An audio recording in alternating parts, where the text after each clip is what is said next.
علیکم ورحمۃ اللہ وبرکاتہ۔ کلام الحمد للہ نحمده ونستعینه ونستغفره ونؤمن به ونتوکل علیہ ونعوذ باللہ من شرور انفسنا ومن سیئات اعمالنا، اما بعد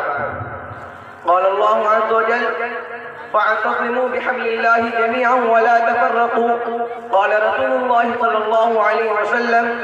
اجمعوا على مکانہ وفعلہ وقولہ۔ حضرات، آج میں آپ کے سامنے مسلمانوں کے لیے اتحاد اتفاق کے بارے میں کچھ لفظ کشائی کرنا چاہتا ہوں، اور دعا کرے کہ اللہ تعالیٰ مجھے صحیح بات کہنے کی توفیق نصیب فرمائے۔ محترم نوجوان اسلام، آج ہندوستان کا عمل رویا لب و لہجہ ساعت در ساعت بالکل قرآن اور حدیث کے خلاف ہے۔ عرض یہ کرنا ہے کہ دنیا کے اندر جو بھی انسان ہے، ہر ایک کو اپنی شریعت، اپنی کتاب، اپنی قوم اور اپنی عزت و آبرو سے محبت ہوتی ہے، اور ہر ایک کے اندر اتفاق و اتحاد کا جذبہ مؤثر ہوتا ہے۔ اگر کسی کے اندر نااتفاقی کا شبہ بھی کیا گیا تو یقین کیجئے کہ اس قوم، اس گروہ، اس فرقہ کی ہلاکت اور ذلت و رسوائی قریب ہے، اور بعد تفرق معمولی سے معمولی شے بھی اس قوم کو موت سے اتار دیتی ہے۔ ہاں، اگر اس کے اندر اتفاق و اتحاد کا جذبہ، اگر اس کے اندر اتفاق و اتحاد کا مادہ اور شوق و ذوق ہے تو یہ بات اپنی جگہ پر برحق اور مسلم ہے کہ ان کا دنیا کا کوئی گروہ یا کوئی فرقہ بال باقا بھی نہیں کر سکتا۔ اس کی مثال یوں لیجیے کہ چھوٹی سی چھوٹی مخلوق چیونٹی کی جماعت ہے، اس کے اندر اس قدر اتحاد و اتفاق کا جذبہ وہ حوصلہ مستحکم ہے کہ بڑے بڑے کیڑوں کو وہ اپنی بلوں کی طرف لے جاتی ہے اور اس کو عقل و شرم میں استعمال کر لیتی ہے۔ جیسا کہ میں نے دوران خطبہ کلام اللہ شریف کی تلاوت کی فَاعْتَصِمُوا بِحَبْلِ اللَّهِ جَمِيعًا وَلَا تَفَرَّقُوا کہ باری تعالیٰ نے تمام مخلوقات کو حکم دیا کہ اے لوگو، مضبوطی اور جان و جی لگا کر اللہ کی رسی کو پکڑ لو اور الگ الگ نہ رہو۔ نوجوان اسلام، اس جگہ رب ذوالجلال نے امر کا صیغہ استعمال کیا ہے کہ اے لوگو، تم آپس میں متفرق گروہ کے اندر مت تقسیم ہو، کیونکہ رب کریم عالم الغیب ہے، ان کو معلوم ہے کہ اگر کوئی گروہ متفرق عہدوں پر مشتمل ہوگا تو دوسرے فرقہ باطلہ کا غلام بن جائے گا اور وہ ان کو گولیوں کا نشانہ بنائے گا۔ ٹھیک یہی بات آج اہل ہند کے ساتھ درپیش ہے۔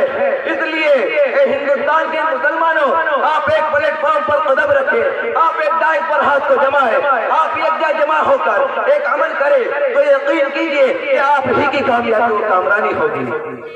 لیکن اگر آپ نے تفرق آبازی کی تو گویا کہ آپ نے قرآن کو ٹکرایا، حدیث کو بھلایا، قرآن تابعین کو نسیہ منسیہ کیا اور ائمہ مجتہدین کے تفکرات کو ہمیں منشورہ کیا۔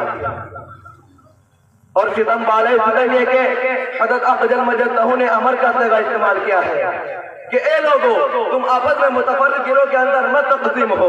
اور یہ قاعدہ اظہر من الشرط ہے کہ تارک امر قابل عقاب ہوتا ہے۔ لہذا اگر آپ حضرات نے اتحاد اتفاق کا دامن توڑا اور آیت اللہ کی تاکید نہ جانا تو مستحق عقاب ہی نہیں بلکہ آپ غیروں کا لقمہ بنیں گے، آپ غلاموں کی زنجیروں میں لپٹے جائیں گے، آپ کے بچے ان کے غلام بنیں گے، حتیٰ کہ آنے والی نسلیں ان کے سامنے خوف کے مارے سر جھکائے۔ نعرہ تکبیر، جامعہ ابو بکر صدیق زندہ باد۔ جیسا کہ حال ہی کا واقعہ ہے کہ کانپور کے اندر مسلم اور مسلمہ کے ساتھ ان گیروں نے بہت بے حرمتی کی، لہذا اگر آپ نے اپنی نیند کو نہ توڑا تو یقیناً آپ کی عزتوں کو طلب کی جائے گی، آپ کے اہل و عیال کی عزتوں کو طلب کی جائے گی، آپ کی شریعتوں کی عزت کو طلب کی جائے گی، اور بالآخر اہل ایمان کو سڑکوں پر لٹا کر باپ کو بیٹوں کے سامنے اور بیٹوں کو باپ کے سامنے قتل کیا جائے گا۔ جیسا کہ ہندوستان کے معصوموں اور ضلعوں کے اندر یہ واقعات پیش آتے رہتے ہیں کہ آج فلاں مسلم بھائی کو گولیوں سے بھون دیا گیا، آج فلاں جگہ مسجدوں کو توڑ دیا گیا، آج فلاں جگہ مسلمانوں کے ساتھ بے حرمتی کی گئی۔ نوجوان گرامی، اب بھی وقت باقی ہے کہ ہم اور آپ حضرات ایک پلیٹ فارم پر قدم رکھیں، خواہ دیوبندی ہو یا بریلوی ہو، اہل حدیث ہو یا منکرین حدیث، مقلدین ہو یا غیر مقلدین، کیونکہ جہاں کہیں بھی کلمہ طیبہ کی توہین کی گئی تو گویا کہ تمام اہل ایمان کی توہین کی گئی۔ اسی طریقے سے جہاں کہیں بھی مسجدوں کو منہدم کی گئی تو گویا کہ تمام اہل ایمان کی عزتوں کو پامال کیا۔ اسی طرح جہاں کہیں بھی قرآن و حدیث کی اہانت کی گئی تو گویا کہ تمام اہل ایمان کے سروں کو ہوا میں چور کر دیا گیا۔ لہذا ہم تمام اہل ایمان کے لیے لازم و ضروری ہے کہ اس معاملے میں متحد ہو کر فیصلہ کرے کہ مکمل طور پر اپنا حق اور اپنی عزت کو بچا کر دم لیں گے۔ نیز متحدانہ معاملے میں چاہیے کہ اقلیت پر بالکل دھیان نہ دے اور قرآن و حدیث کے آئینے میں فیصلہ کرے کہ ہم کس طرح متحد رہ سکتے ہیں۔ اور کچھ لوگوں کے دلوں میں یہ خوف رہتا ہے کہ ہم طاقت میں کم ہے، کس طرح اتحاد کریں گے۔ تو آپ کو ماضی کی تاریخ یاد ہوگی کہ ہندوستان انگریزوں کے قبضے میں تھا اور انگریز اہل ہند پر کافی ظلم و زیادتی کا معاملہ کر رہا تھا۔ چنانچہ اگر اہل ہند اس کے خلاف لفظ کشائی کرتے تو ان کے لبوں کو تراش لیا جاتا تھا، لیکن اتنی پریشانیوں کے باوجود علماء ہند نے اتحاد اتفاق کی ایک آواز، ایک پلیٹ فارم، ایک دسترخوان، ایک مرکز اور ایک عمل کے ساتھ انگریزوں کے خلاف اپنے اپنے لبوں کو کھولا اور اپنے اپنے انگشتوں کو منتشر کیا اور قرآن و حدیث کے مطابق اعلان کر دیا کہ ہم غلاموں کی زنجیر میں ہرگز نہیں رہتے۔ بہرحال عرض یہ کرنا ہے کہ انگریز اتنی بڑی طاقتور قوم تھی، پھر بھی ان کے ساتھ ایسا معاملہ کیا گیا، حالانکہ اس وقت بھی انگریزوں کی اکثریت تھی اور اہل ایمان کی کافی اکثریت تھی، لیکن اس کے باوجود ہندوستان سے گیدڑ کی طرح بھگایا محض اتحاد اتفاق کی بنیاد پر۔ لہذا اگر آج بھی ہمارے اندر اتحاد اتفاق پیدا ہو تو یقیناً ماضی ہی کی طرح ہم آج بھی کامیاب ہو جائیں گے۔ نوجوان امت محمدیہ،